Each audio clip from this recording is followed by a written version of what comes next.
Bismillahirrahmanirrahim. Alhamdulillahi rabbil alamin wa bihi nasta'in ala umuri dunya waddin. Wassalatu wassalamu ala sayyidil mursalin wa imamil muttaqin sayyidina wa maulana Muhammadin wa ala alihi wa sahbihi ajma'in. Allahumma salli wa sallim ala sayyidina Muhammad miftah babi rahmatillah adada ma fi ilmillah salatan wa salaman daimaini bidawami mulkillah wa ala alihi wa sahbihi wa man walah wa la hawla wa la quwwata illa billah. Alhamdulillah, segala puji kembali dan selalu terhatur kehadirat Allah yang masih memanjangkan umur kita dan melimpahkan kesehatan sehingga diperjumpakan lagi di majelis ilmu yang selalu dan senantiasa kita berharap mudah-mudahan membawa kebaikan-kebaikan bagi kita dunia dan akhirat. Amin ya rabbal alamin. Melanjutkan kitab Kaifa Takunu Ghaniyan kita di halaman 4 di alinea atau garis 2 terakhir. Inna min rahmatillahi ta'ala annahu abaha lil khalqi at-talaba wa lam yukallifhum izalata ma fi tab'i. Qala ta'ala ya ayyuhan nasu kulu mimma fil ardi halalan tayyiba. Wa qala subhanahu wa ta'ala rijalun la tulhihim tijaratun wala bai'un an dzikrillah. Wa qala Nabi sallallahu alaihi wasallam atyabu ma akala mu'minu min kasbi yadihi. Al-Habib Sa'ad Ujar Sidin melanjutkan, inna min rahmatillahi ta'ala annahu abaha lil khalqi at-talaba.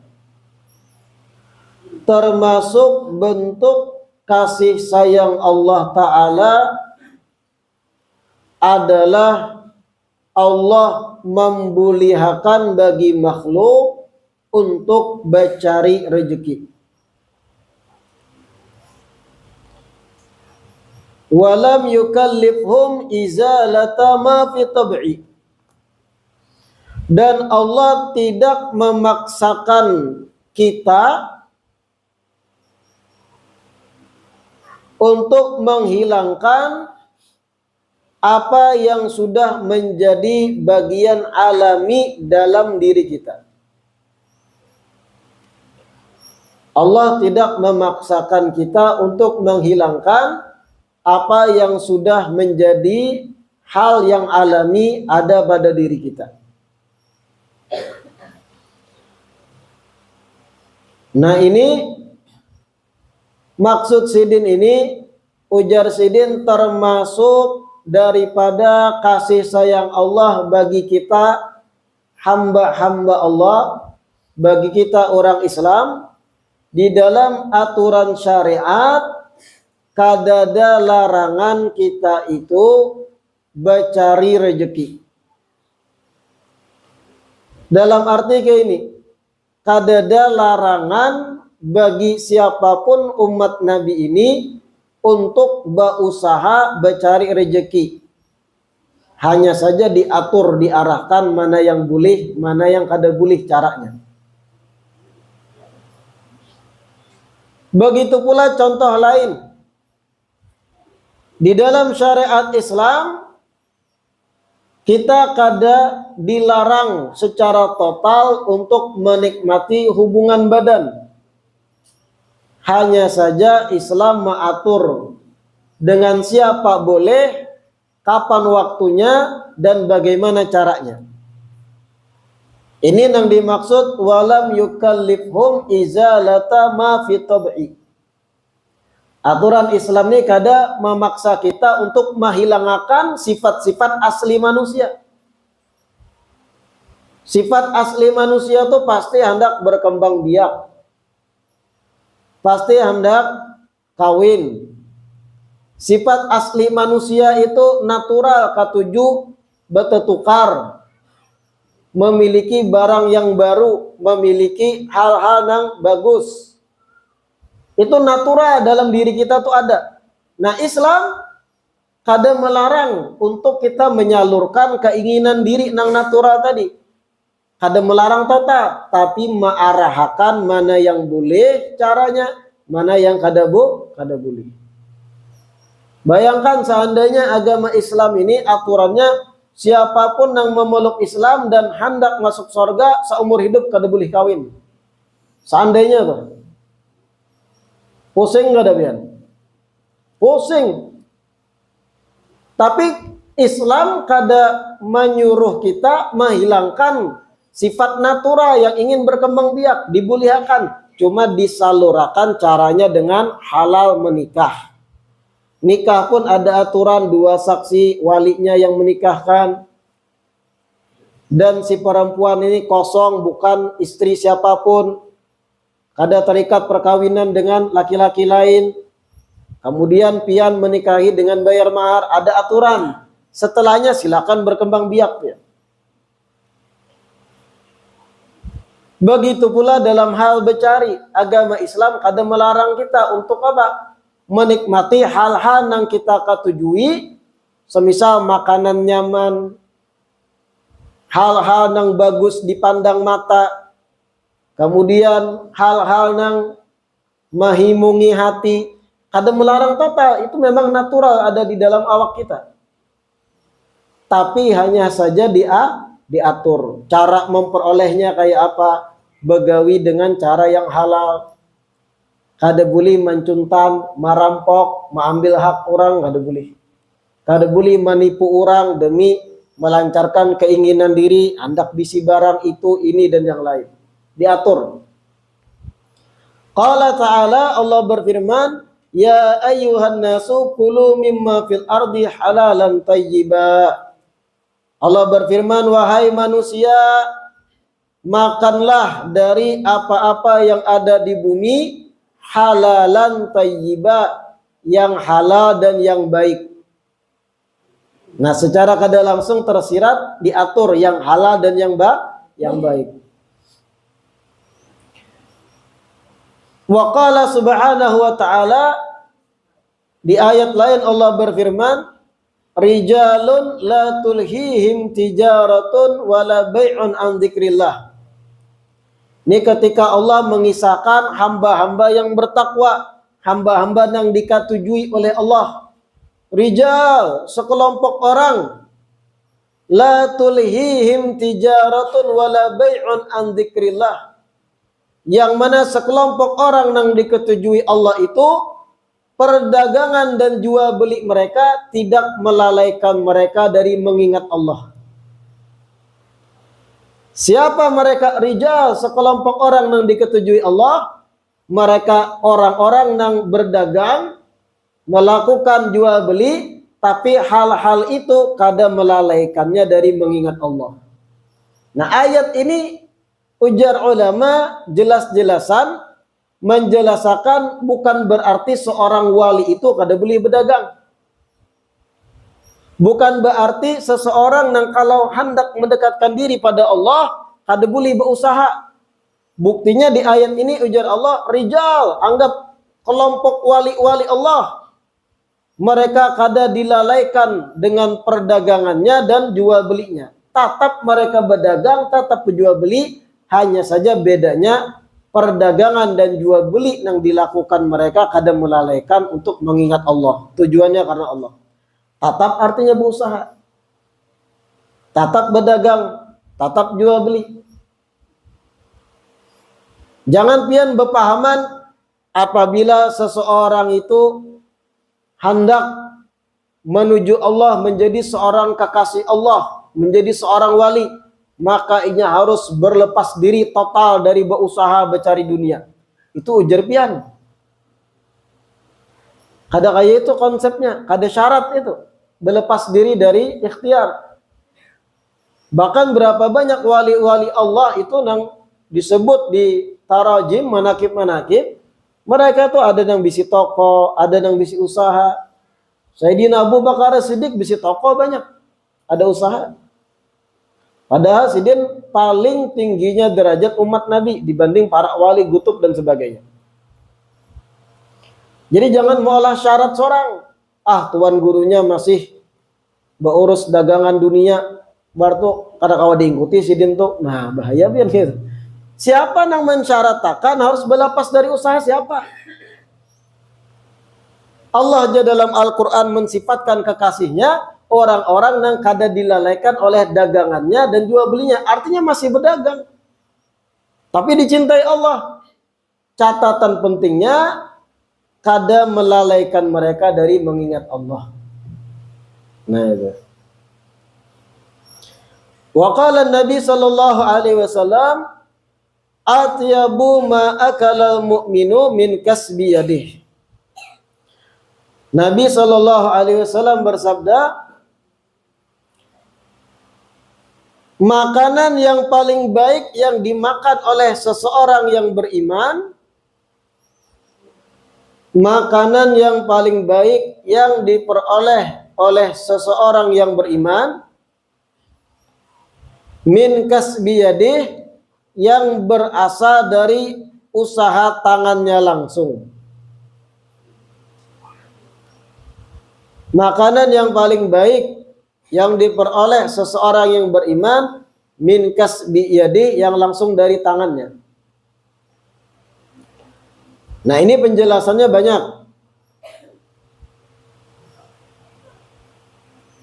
Apa yang terbaik yang dimakan seorang yang beriman supaya fisiknya ini kada bermaksiat? Nang itu makanan ulahan tangannya seorang. Kayak apa gambaran ulahan tangan?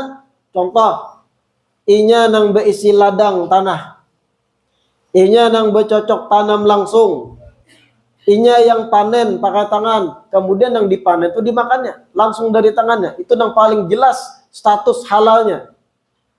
Tapi kalau kita menukar yang sudah jadi, terkadang ada unsur-unsur syubhat. Terkadang acil warungnya bermodal usaha, contohnya dari duit yang haram. Bujur aja kita menukari Sidin tuh sah, kita nih menukari barang. Tapi ternyata nang tukang jual nasinya ini modal usahanya dari yang haram, contohnya. Mau kada mau kena imbas kita. Tamakan hal yang syubhat, beepek ke awak lalu pangulir. Atau acilnya nang berjual nasi kada menggawi dari modal nang haram. Tapi pulang pisang nang dipakai atau daun pisang nang membungkus nasi mengambil dari kebun orang kada bapadahan. Karena juga nang kita kada melihat, kita menukar sudah jadi.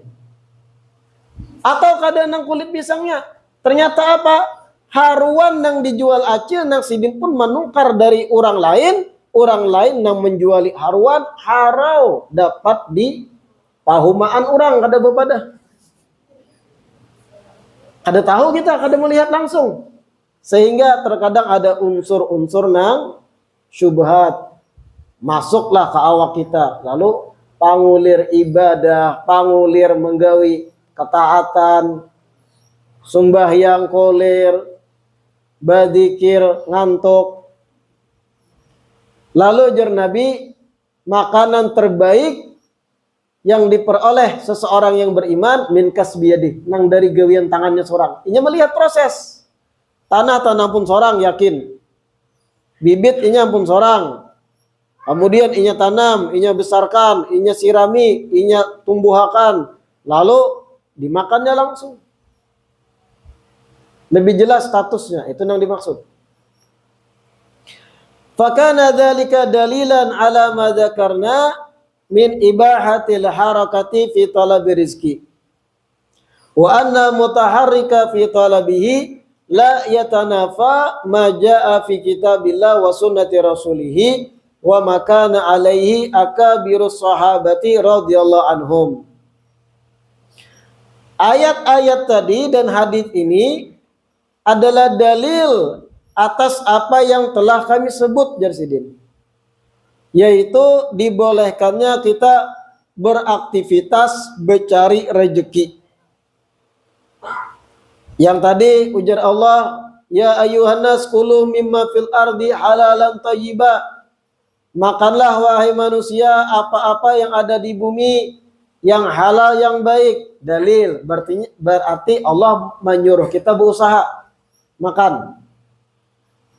Ayat lain, rijalun la tulhihim tijaratun wala bai'un an dzikrillah. Dalil juga artinya kekasih Allah pun kada lepas dari berusaha, berdagang dan jual beli. Dan yang ketiga, hadits atyabu ma'akalal mu'minu min kasbiyadih. Ada usaha juga inya memperoleh makanan yang inya makan dari tangannya sendiri. Nah, ini dalil-dalil menunjukkan syariat Islam memang menyuruhkan kita untuk berikhtiar, menggawi asbab, berusaha, mencari rezeki. La yatanafa ma jaa fi kitabillah wa sunnati rasulih wa makana ali akabir sahabat radhiyallahu. Dan perintah mencari rezeki ini, kita nih mencari rezeki, berusaha, bekerja itu tidak bertolak belakang dengan apa yang ada di Al-Quran dan dari hadis. Begitu pula tidak bertolak belakang dengan apa-apa yang dicontohkan sahabat. Nah, ini sebenarnya menegur orang-orang yang tadi memberi syarat khusus. Ikam hendak jadi kekasih Allah, tinggalkan usaha. Siapa yang mensyaratkan gitu itu siapa?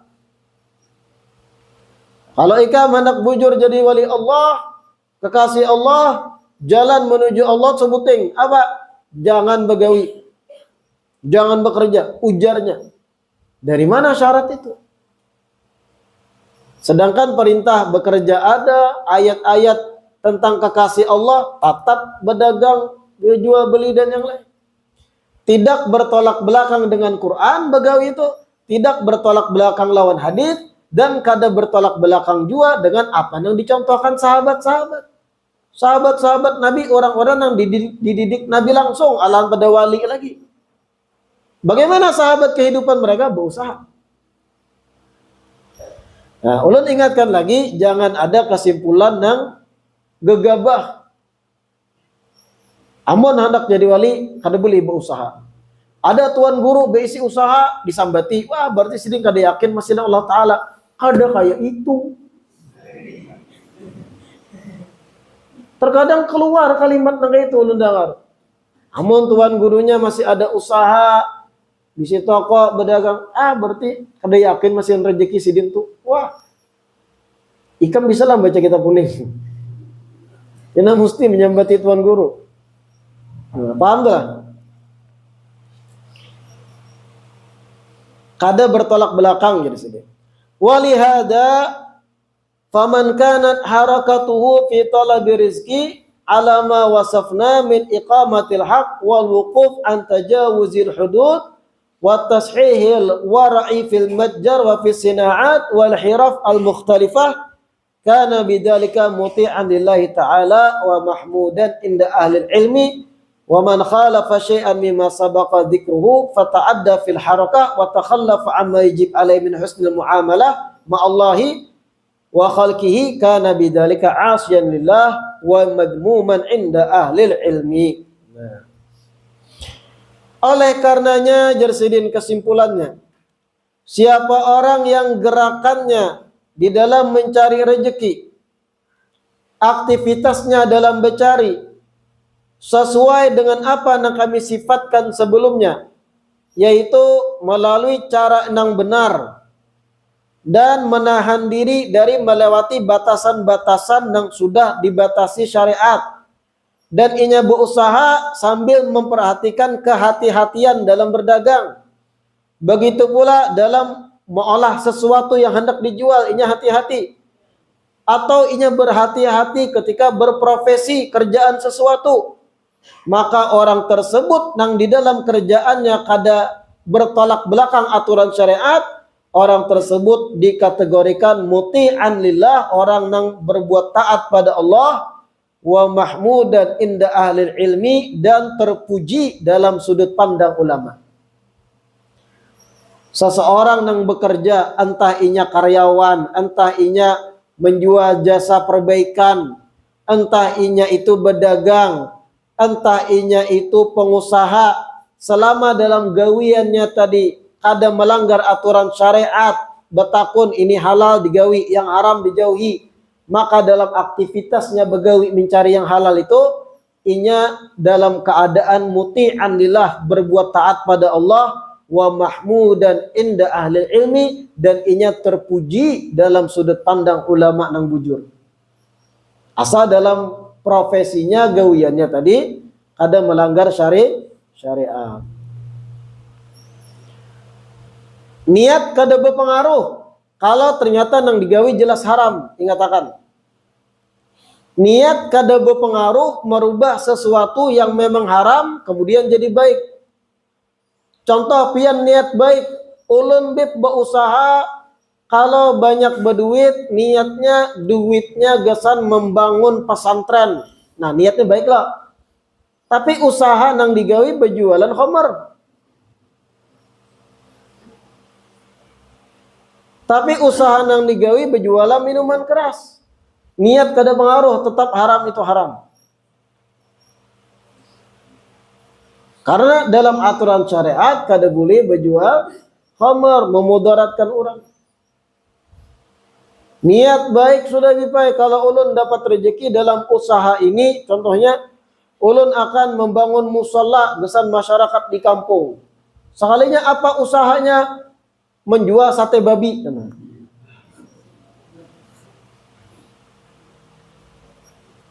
Dagingnya daging haram, ketika disampaikan ke orang, ini daging ayam. Niat ulun bagus sudah, insya Allah kada haram. Haram. Niat kada pengaruh di sini. Kalau memang dari segi apa nang pian gawi menyalahi aturan syariat, niat apapun la ta'thira lahu, kada ada pengaruh, tetap haram itu haram.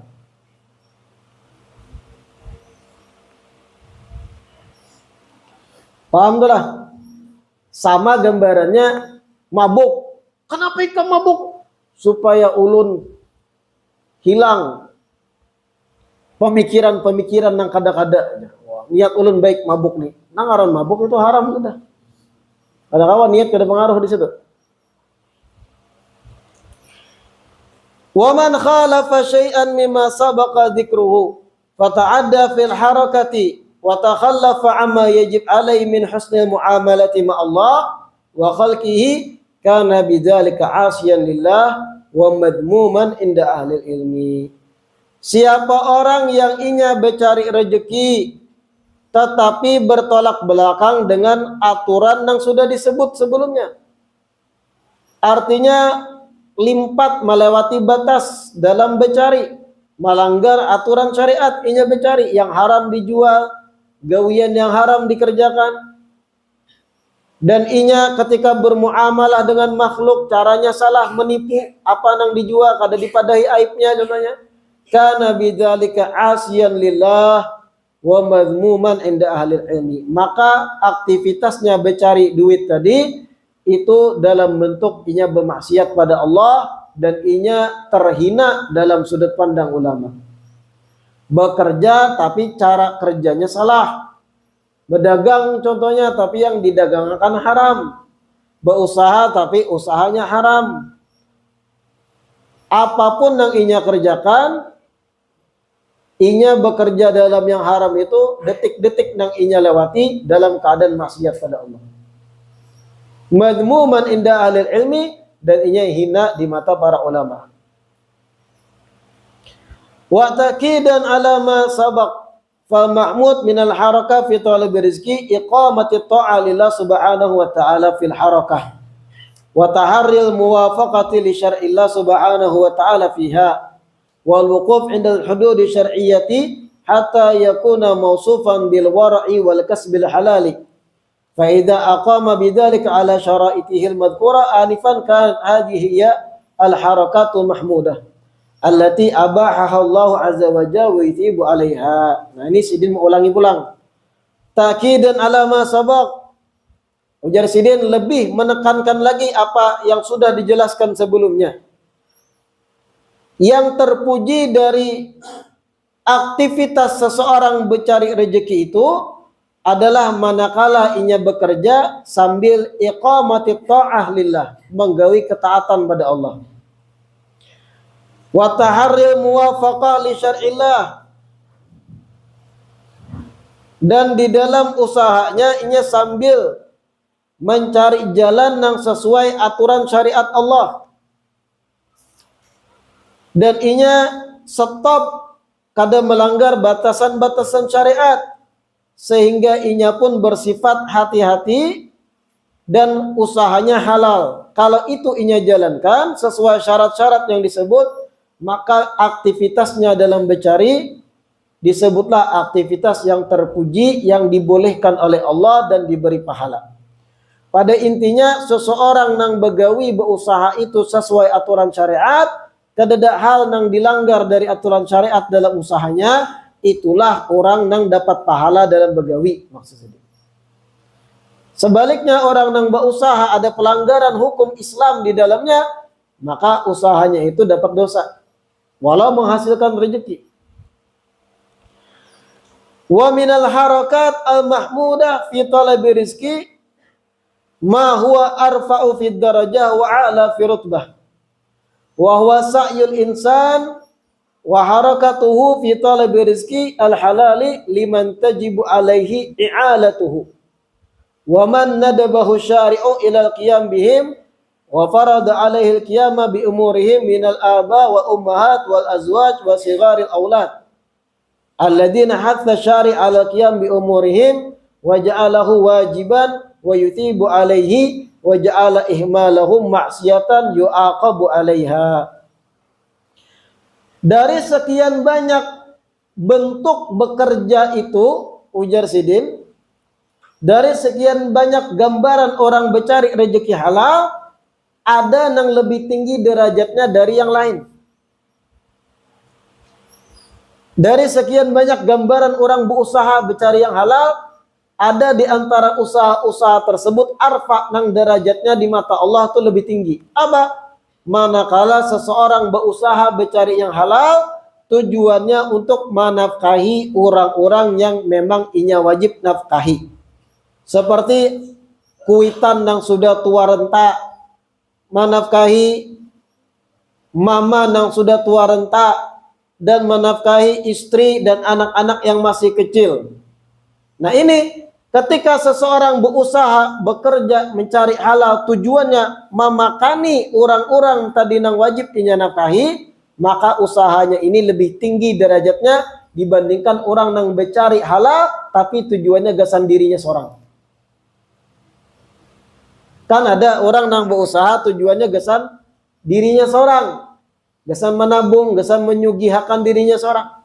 Ada juga orang yang berusaha bekerja tujuannya apa? Memberi kuitan. Memberi kuitan, memakani anak bini, memakani kekanakannya yang masih halus. Nah, dibanding dua ini, yang memakani gesan kuitan atau bini atau anak ini lebih mulia dibanding yang berusaha gesan dirinya seorang. Kenapa? Karena ini tadi ketika memakani kuitan, anak, bini, bentuknya ini jadi wajib. Karena memang orang-orang ini tadi orang-orang yang wajib inya nafkahi. Bahkan disebut wa ja'ala ihmalahum ma'siyatan. Sebaliknya ketika inya ada tanggungan wajib, kuitan yang sudah tuha, mama yang sudah tuha, abah yang sudah tuha, itu kewajiban anak menafkahi. Kemudian istri serta kakak-kakaknya yang halus, inya wajib menafkahi ini seberatan, tapi inya ihmal, kada peduli. Marah itu mati-mati buhan enggak. Kada peduli untuk menafkahi yang wajib dinafkahi. Justru itu dicatat di sisi Allah sebagai perbuatan dosa besar. Qala Nabi sallallahu alaihi wasallam, Nabi bersabda, kafa bil mar'i itsman an yudayyi'a man ya'ul. Ujar Nabi dalam hadis, cukup seseorang itu mendapat dosa manakala seseorang menelantarkan orang-orang yang wajib inya nafkahi. Inya wajib menafkahi bini, tapi kada hakun ya. Bisa ya mencari makan seorang. Banyak harumput tuh di jalan. Kafa bil mar'i itsman, cukup seseorang itu dikatakan berdosa an yudayya man ya'ul, ketika orang tadi menelantarkan orang yang wajib nafkahi. Anak-anaknya nang halusan, kelaparan, menangisan, nang laki santai budak HP, marah ya nangis dulu. Ya Allah juga kan memberi rezeki aja. Itu salah ucapannya tuh. Ikam dituntut untuk mencariakan rezeki, menganyangi, memakani mereka. Berdosa. Ihma menelantarkan anak bini itu dosa. Lalu bagaimana seandainya nang bini nang begawi, nang laki santai di rumah? Kayak apa itu dalam sudut pandang Islam? Nang laki santai di rumah baroko, nonton TV, manguhup mie, sampai lama parut. Nang bini nang banting tulang berusaha. Bagaimana sudut pandang Islam? Kalau nang bini ikhlas menggugurkan kewajiban nang laki, boleh-boleh aja. Tapi pulang ikam sebagai lakian dituntut untuk bekerja, memenuhi kebutuhan anak bini. Walaupun si bini tadi menggugurkan haknya, coba biar aja pian sayang aja, saking sayangnya nih. Di rumah aja pian kena bian behirang. Biar aja jernang bini ulun nang begawi balatat manurih dan yang lain. Saking sayangnya. Boleh-boleh sah saja, tapi dicari nang itu kada harapan tetamu bang. Seandainya ada, boleh-boleh aja. Artinya nang bininya menggugurkan kewajiban nang laki. Tapi pian sebagai lakian memberi supan. Kada ada lalu kejantanan nang itu. Uring-uring di rumah. Berusaha kada hendak karena binigin memakani. Nah, itu kada baik. Jatuh harga diri lakian nang itu tuh. Jangan salahkan kalau bini nang matur. Ikam kada ada wibawa di rumah. Bukan ikam nang menghidupi. Kafa bil mar'i itsman an yudayya man ya'ul. Cukup dikatakan berdosa seseorang yang menelantarkan orang-orang yang wajib inya nafkahi. Wa qala alaihi assalatu wassalam kullukum ra'in wa kullukum mas'ulun an ra'iyatih. Nah, Nabi pun bersabda dalam hadis, kullukum ra'in. Seberatan kalian itu adalah pemimpin. Wa kullukum mas'ulun an ra'iyatih. Dan semua dari kalian akan dimintai pertanggungjawaban atas apa yang kalian pimpin. Nah, ini tertuju pada para suami nih. Ikam sebagai suami, ikam itu ra'in. Orang yang memimpin rumah tangga. Dan ikam akan dipertanyakan Allah atas apa yang ikam pimpin. Ikam akan dimintai tanggung jawab, wahai suami, hari kiamat. Apakah ikam menelantarkan anak bini ketika mana ikam sebagai suami pimpinan rumah tangga? Ketika para istri kelaparan, anak kelaparan, padahal yang suami wajib menafkahi, hari kiamat kena itu, ditakuni. Karena itu kewajiban bagi suami. Kewajiban kepala rumah tangga. Kullukum mas'ul, ditakuni hari kiamat. Bukan cuma ditakuni batu sudah hai. Ada bapak bibi yang mau ditakuni aja. Ada bapak ditakuni ulun jawab kada ingat tuh sudah. Kada sesimpel itu mangai.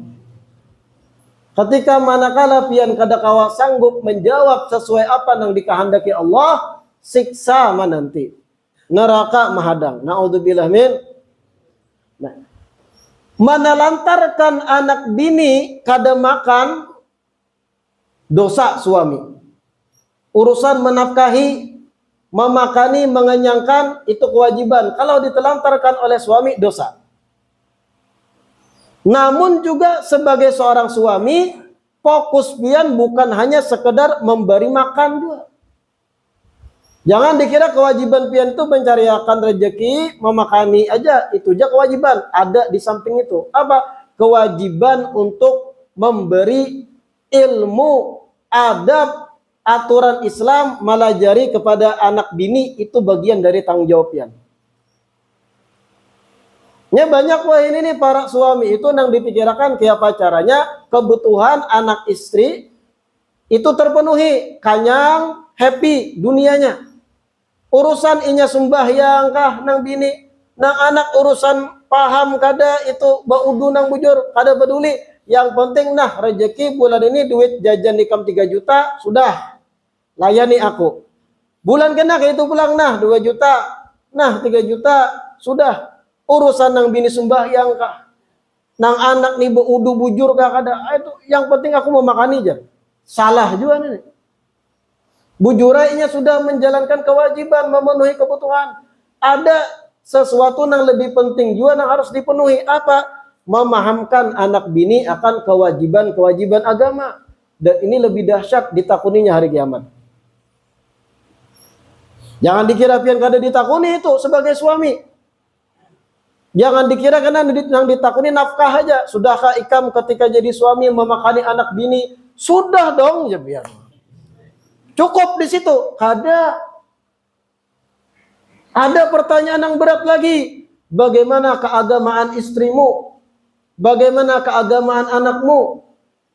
Kayak apa sholat 5 waktu istrimu? Kayak apa sholat 5 waktu keturunanmu? Bagaimana pendidikan agama Islam anakmu? Hafal kada inya ayat A, ayat B yang wajib inya baca ketika sholat? Ditakuni, jangan kira kada. Ngalihnya Bible jadi suami. Nah, begitu kawin. Ulang nih. Bahkan di dalam tafsir Sam'ani, dengarkan. Allah berfirman dalam surat Tahrim ayat yang ke-6. Mohon maaf, ayat yang kedua. Ya ayyuhalladzina amanu qu anfusakum wa ahlikum nara. Allah berfirman, wahai orang-orang yang beriman, jagalah diri kalian dan keluarga kalian dari api neraka. Kita diperintah Allah menjaga diri dan keluarga dari api neraka. Ulama tafsir menyampaikan salah satunya tafsir Sam'ani. An Amrin bin Qais al-Mala'iqa, innal mar'ata la tukhasimu zawjaha yawmal qiyamah indallah. Fataqulu innahu kana la yu'addibuni wa la yu'allimuni syai'an kana yati bi khubzis suq. Kana yati bi khubzis suq. Sesungguhnya kelak, ujar beliau, hari kiamat akan ada para istri yang mana para istri ini akan menuntut pada suaminya hari kiamat di hadapan Allah. Akan ada kelak hari kiamat para istri yang menuntut suaminya di hadapan Allah. Sambil berkata para istri ini, innahu kana la yu'addibuni. Ya Allah, laki ulun ketika di dunia kada melajari adab lawan ulun. Kada melajari aturan agama lawan ulun. Wala yu'allimuni syai'an, dan kada melajari ilmu sedikit pun lawan ulun, ujar nang bini. Ini bekadu lawan Allah Ta'ala. Mengadu lawan Allah. Ya Allah, suami saya ini ketika di dunia kada pernah mengajarkan adab, mengajarkan ilmu, melajari mana halal, mana haram, kewajiban sholat, bagaimana batasan aurat dan yang lain. Kada pernah menegur saya ketika saya membuka jilbab di hadapan laki-laki bukan mahram. Kada pernah melarang saya bersalaman dengan laki-laki bukan mahram, dilihatakannya, bahkan ditukarakan baju handap tarus, dipakai gesan acara di luar rumah. Ini hari kiamat nang kayak itu. Bahkan ditutup oleh ucapan kana yati bi khubzis suq. Ya Allah, laki ulun ini gawiannya sekadar bulik ke rumah membawakan makanan, membawakan minuman. Ilmu agama kada dilajari. Artinya ya Allah, ujar para bebinian kelak, para istri hari kiamat, suami ulun tuh menafkahi duit wara, memberi kebutuhan makan, pakaian, kenyamanan, kebahagiaan dunia aja, tapi kada melajari kami ilmu, kada memberitahu kami yang mana halal, mana yang haram. Ketika adzan subuh kami kada dibanguni, ketika masuk salat duhur kada pernah sembahyang ding. Ketika masuk maghrib dilahatakan kami nonton sinetron sampai ke isya. Ketika kami keluar rumah kada berjilbab, dilihatakannya kada ditagur. Tapi memang urusan nafkah, makanan, minuman, duit datang terus. Tapi itu aja ya Allah. Hari kiamat nangka itu para istri kena menuntut. Pian bayangkan saat ini para suami, bapak jam. Bini pian mahamuk-hamuk hari kiamat di hadapan Allah menuntut pian. Inya ya Allah memberi makan wara, malah jari ulun kada. Nah sambil merangut muha bini pian gak apa pian bayangkan. Poseng lagi anak. Dan itu akan terjadi hari kiamat. Menafkahi, makan, pangan, pakaian itu wajib. Tapi ada juga yang wajib yang lain dan itu utama. Apa? Melajari halal haram pada anak bini. Lalu ada para suami bepada kayak apa melajari dia kami jangan dipaham. Kayak apa kami hendak melajari dia kami jangan tahu. Beri peluang untuk istri pian belajar kepada nang tahu. Jangan ditangatinya menuntut ilmu pada ustazah. Beri inya waktu dalam seminggu itu sekian hari agar inya mau belajar di majelis ilmu khusus bebinian kah kalau ada. Atau tukarakan kuota setelahkan ceramah agama yang memang pas ilmunya. Melajari mana yang bagus, mana yang kada. Harus pian memberi peluang. Mengolahkan kesempatan bagi istri ini belajar sehingga inya tahu aturan. Jangan yang dipikirkan memakani inya, memberi baju, inya happy, himung, urusan inya sembahyang yang penting ujar nang laki aku sudah sembahyang, marah inya neraka. Nyaman kada tetamu lagi kena hari kiamat, uyak dah di dunia. Selama itu bini pian dituntutnya pian hari kiamat. Bayangkan. Innahu kana la yu'addibuni wa la yu'allimuni syai'an. Kana ya'ti bi khubzis suq. Ya Allah, suami ulun tu kada pernah melajari adab, kada pernah melajari halal haram, kada menegur ketika ulun salah, kada membanguni ulun untuk salat, kada menegur ulun untuk puasa, melihatakan ulun membuka aurat. Memang inya hari-hari memberi makanan, memberi nafkah, memberi duit, tapi urusan yang wajib kada dilajari ya Allah. Ketika bini pian mengaduakan itu kepada Allah hari kiamat, tanda-tanda pian akan dilempar Allah ke dalam neraka. Jadi tanggung jawab suami kada sebatas menganyangi anak bini, membawai berjalanan himung happy kada. Ilmu agama padahi ini salah ding haram, aurat pian nang kayak ini. Salat wajib, ayo sembahyangan. Salat subuh banguni. Ngali bipa mendibanguni subuh tinjaknya ulun. Begemetan. Kada kawasim salabim begemetan mulai malam ini begemetan pian. Karena ini nang akan dituntut juga hari kiamat lawan pian sebagai suami. Kullukum mas'ul an ra'iyatih. Farrajulu ra'in yajib alaihi al-qiyam biman istur'iya amrahum min amri dunya wa din. Seorang laki-laki itu adalah pemimpin. Wajib inya menjalankan kepemimpinan bagi orang-orang yang inya diharuskan untuk memimpinnya. Baik perkara dunia ataupun perkara agama. Nah, artinya suami itu bukan cuma dunia aja wajib menafkahi. Urusan keagamaan pun wajib inya menafkahi anak bininya. Kalau kadang mampu inya nang melajari, beri peluang anak bini menuntut ilmu agama. Jangan ditangati inya belajar di majelis. Sekolahkan anak di sekolah yang ada juga banyak ilmu agamanya. Sehingga si anak belajar cara sembahyang. Si anak mengetahui wudu yang benar kayak apa. Si anak tahu di sekolahannya bacaan-bacaan Al-Quran. Pian sudah kada mampu melajarinya. Keluarkan sedikit biaya, sekolahkan anak dalam sekolah agama barang. Wah ngali bipa talarang ger. Nungka rokok kawa bilang berapa selop seminggu. Pendidikan itu penting dan dituntut hari kiamat. Kalau sudah pian menjalankan kewajiban-kewajiban itu, nyaman hari kiamat. Ketika dituntut, sudahkah ikam ya fulan? Mendidik istri ikam agar sholat, agar mengerjakan yang wajib. Sudah ya Allah, ulun banguni, ulun lajari, ulun beri duit, gesan inya belajar ilmu agama, ulun sudah memberi peluang. Hawa pian menjawab, selamat. Yang dituntut bini pian pulang, kenapa ikam sudah diberi peluang, tapi tetap kadakon? Kenapa sudah ditagur bahwa itu haram, masih ikam gawi? Kenapa sudah? Yang penting pian sebagai suami sudah menggugurkan kewajiban. Jangan malah dituntut sepihaknya kita, gara-gara kita teledor dalam tarbiyah. Mentarbiyah bini lawan anak. Na'udzubillah.